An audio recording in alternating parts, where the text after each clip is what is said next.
ਸਾਡੇ ਨਾਲ ਇਸ ਵੇਲੇ ਇੰਟਰਨੈਸ਼ਨਲ ਪਲੇਅਰ ਦੀਪਾ ਮੌਜੂਦ ਨੇ ਜੋ ਹੈਂਡਬਾਲ ਦੇ ਪਲੇਅਰ ਨੇ ਜਿਨ੍ਹਾਂ ਨੂੰ ਅੱਜ 7.5 ਲੱਖ ਰਾਸ਼ੀ ਵੀ ਮਿਲੀ ਹੈ। ਸੋ ਬਹੁਤ ਵਧੀਆ, ਸਭ ਤੋਂ ਪਹਿਲਾਂ ਸਵਾਗਤ, ਤੁਹਾਨੂੰ ਬਹੁਤ ਬਹੁਤ ਮੁਬਾਰਕਾਂ। Thank you so much. ਮੈਨੂੰ ਬਹੁਤ ਖੁਸ਼ੀ ਹੋ ਰਹੀ ਹੈ, ਨਾਲੇ ਬਹੁਤ ਚੰਗਾ ਲੱਗ ਰਿਹਾ ਹੈ ਕਿ ਚੰਡੀਗੜ੍ਹ ਪ੍ਰਸ਼ਾਸਨ ਸਾਨੂੰ ਇੰਨੀ फैसिलिटी दे रहा है, नाले सानू फैसिलेट कर रहा है, प्लेयर्स को पहचान रहा है। ये मतलब बहुत अच्छा है, काफ़ी लोग मोटिवेट हो रहे हैं इन चीज़ से। और जो छोटे छोटे बच्चे पीछे बैठे थे वो लोग देख के कितने मोटिवेट हो रहे होंगे हम लोगों को देख के कि हाँ दीदी भैया को, सीनियर्स को, सबको काफ़ी अच्छा अमाउंट दे रहा है चंडीगढ़ प्रशासन। सो दीपा, आपने कब से ये हैंडबॉल की प्रैक्टिस ये खेलना शुरू किया था आपने? Since 2006 I think I was in 6th और 7th क्लास, तब से मैंने खेलना शुरू किया।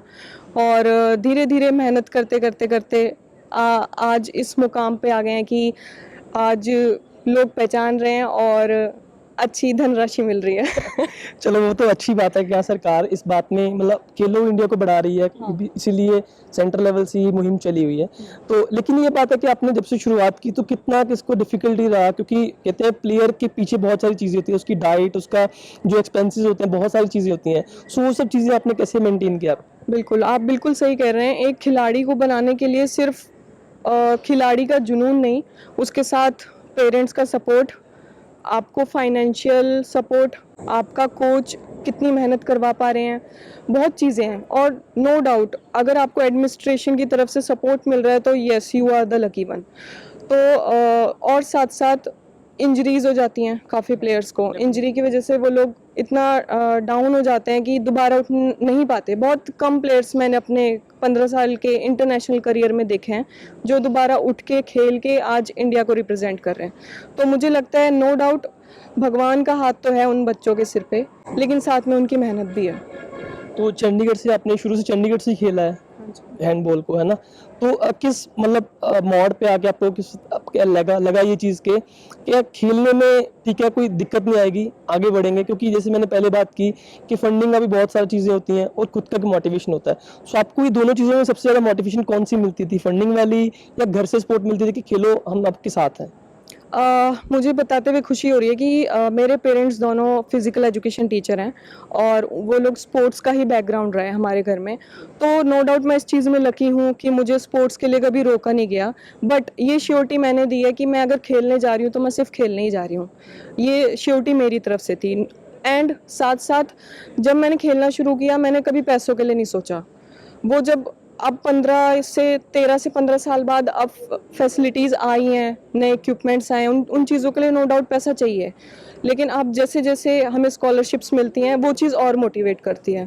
तो ये बहुत अच्छा स्टेप है प्रशासन की तरफ से कि चंडीगढ़ इतना ध्यान दे पा रहा है बच्चों पे। सो आपके इंटरनेशनल मेडल लेके आने की बदौलत उसके पीछे चंडीगढ़ एडमिनिस्ट्रेशन का कितना बड़ा हाथ रहा, उन्होंने कितनी सपोर्ट की आपको उसमें?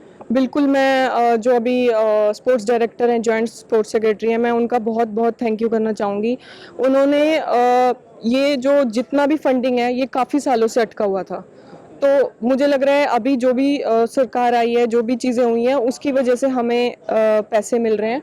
और नो डाउट अगेन ये बहुत ज़रूरी है प्लेयर्स के लिए।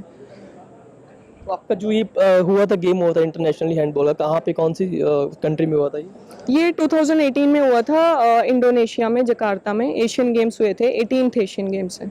तो वहाँ पे आपने प्रतिभा दिखाई थी? हाँ जी, हाँ जी। हमारा जो हैंडबॉल गेम है वो वर्ल्ड का सेकंड फास्टेस्ट गेम है।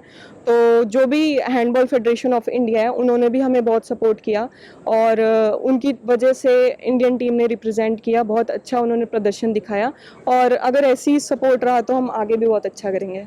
सो इसमें सब में एक बात सबसे महज रहेगी कि जो बच्चे, जैसे आपने बताया कि पीछे बैठ के आपको देख रहे थे जब स्टेज पे आप अपना प्राइज ले रहे थे, तो प्रैक्टिस बहुत डिपेंड करती है क्योंकि खिलाड़ी के लिए बहुत डे बाय डे हर एक दिन ऐसे होता है, उसको मोटिवेशन चाहिए होती है। तो कितनी प्रैक्टिस मांगता है इंटरनेशनल पहुंचने के लिए, क्या चीज़ों को मुख्य रखना पड़ता है, कौन सी चीज़ों को ध्यान में रखना पड़ता है पहले? बिल्कुल, आपका ये क्वेश्चन बहुत अच्छा लगा। मैं पहले बता दूं तो खिलाड़ी जो है सबसे ज़्यादा मारता है पूरे करियर में अपनी नींद।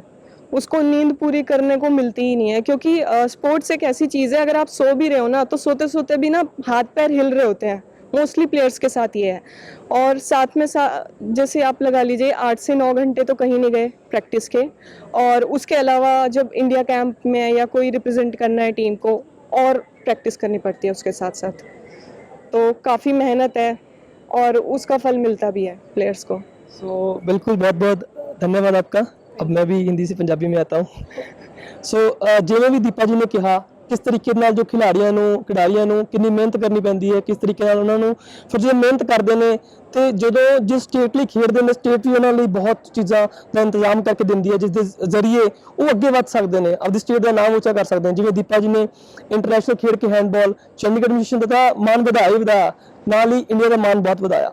ਚੰਡੀਗੜ੍ਹ ਤੋਂ ਕੈਮਰਾਮੈਨ ਆਕਾਸ਼ ਦੇ ਨਾਲ ਪ੍ਰਿੰਸ ਗੱਗ ਦੀ ਰਿਪੋਰਟ। ਧੰਨਵਾਦ।